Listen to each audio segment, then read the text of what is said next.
one comment on my YouTube that I remember that I love, I'm not sure which video it was on, was this guy's whole personality is I sold Twitch, which, you know, is true. We're gonna keep making videos about selling Twitch until it stops producing views. But anyways, no, people ask me this all the time. Obviously, there's a tremendous desire to hear about kind of the inside scoop about how, you know, entrepreneurs who've been successful feel about their outcomes and what happens afterwards. So, you know, we're gonna make this video. How's it going? I'm Justin Khan from Justin.tv.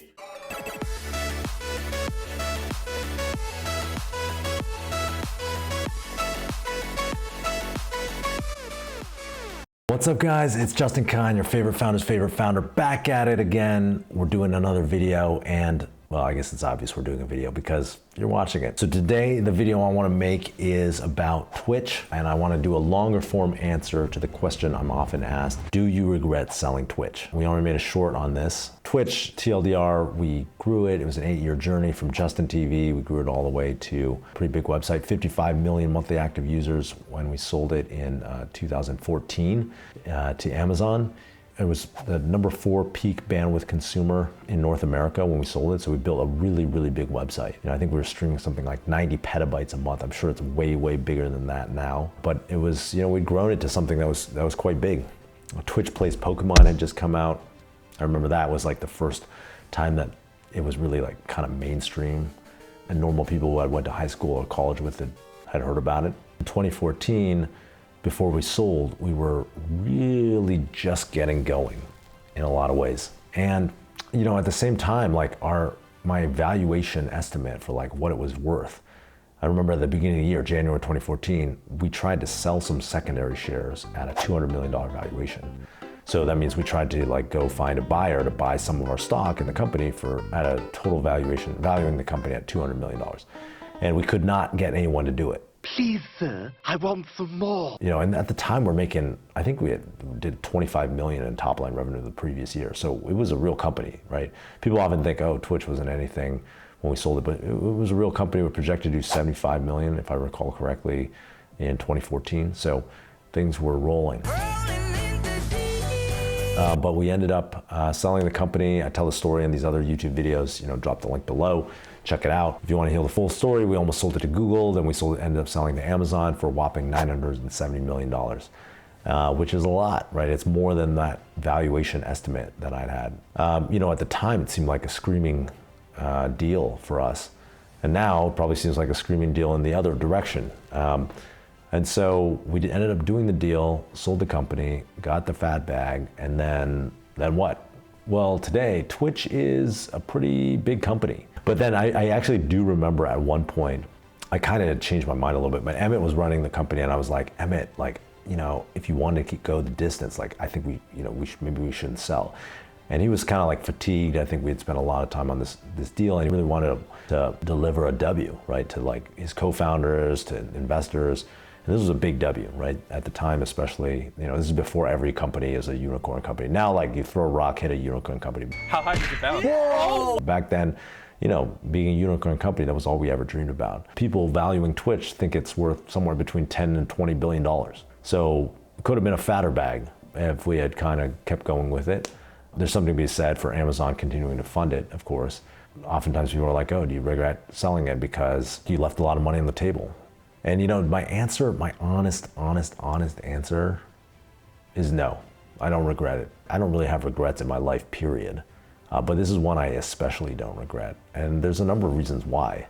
Number one is, I think that Amazon's been a great steward of Twitch. Amazon invested a ton of money into growing Twitch, and maybe we would have been able to get that money otherwise, but at the time it wasn't clear that we'd be able to. We were not having very much success fundraising. And so I think that Amazon has grown Twitch. Look at where you came from, look at you now. And that in turn has like continued to grow my reputation, like even years after the fact, right? Because I get like this halo effect from like how Twitch is doing. So that's been, you know, kind of like a side benefit. Twitch is cool to see what it's become today, where, you know, we went from Justin TV, went very narrow into gaming, but now it's kind of blossomed out into IRL and chess streams, which I love. And cooking shows and talk shows and like all the stuff that was on Justin TV or that we ever wanted on Justin TV is now like coming back to Twitch, which is pretty cool. And seeing that community grow has been pretty incredible. So that's one big reason. Another reason is the experience of selling Twitch was this huge growth opportunity for me. You know, I didn't really see it at the time, but I sold the company, then spent a couple years pretty tortured about like, oh, how do I make a bigger company? How do I go bigger? How do I make more? And you know, that's really what drove me to leave Y Combinator and like start Atrium, start a new company. I really wanted to start something bigger. And then at that point, I get this stressful rock bottom. I kind of talk about this. And that's what really opened my eyes to all this stuff I've talked about, like on this channel and on my podcast, about being on this hedonic treadmill and always trying to get more and wanting more. And that being a very unhealthy mindset for how to live life, especially in the modern world where there's always another milestone to hit, something else to get. And I think if I hadn't had that experience, if we hadn't sold the company, I hadn't seen what was on the other side of it, and then tried to go again, I think I'd still be on that path, still be on that hedonic treadmill thinking like, oh, what's next? What's the next thing? What's the next milestone? What's the next goal? What's the next accomplishment? What's the next celebration? You know, I think for me, really being able to sit back and have that experience and see, oh, wow, making a ton of money, that's fulfilling for a second, but a month later, it's just, now it's my new normal. Experientially, that's a big eye opener. And then trying to make more and hitting that rock bottom and then reinvesting in what are my intrinsic motivations? How do I have a great day every day, regardless of what happens in the outside world? That's the real lesson that I've learned in my life. When I think about what amazing things have happened in my life, selling a company, you know, that's incredible in many ways, but I think the journey itself and the lessons and what I've learned and been able to take away from that, to me, that's the invaluable part. It was necessary to sell Twitch for me to get that learning and, you know, for things to be where they're at today for me. And today I feel like I'm happier than I've ever been in my entire life. Everything worked out as it was supposed to, and I feel incredibly happy that we sold it. So one last note is, like, I often get asked, well, if you were all conscious and enlightened as you are now, would that have interfered with your entrepreneurial career, right? Would that actually made it harder for you to be motivated and become successful? Like, could you have been successful with your mindset as it is now? And to that I always say, yeah, I think I actually would have been more successful. Ironically, I had to go through this whole journey of selling the company, struggling to start something new, hitting rock bottom and waking up in order to get my current mindset. But the funny thing is, had I had my current mindset back when we were working on Twitch, I probably would have been able to become more successful because, you know, my superpower is storytelling, it's fundraising, and Emmett was really great at product, but he just wasn't, you know, he hates fundraising.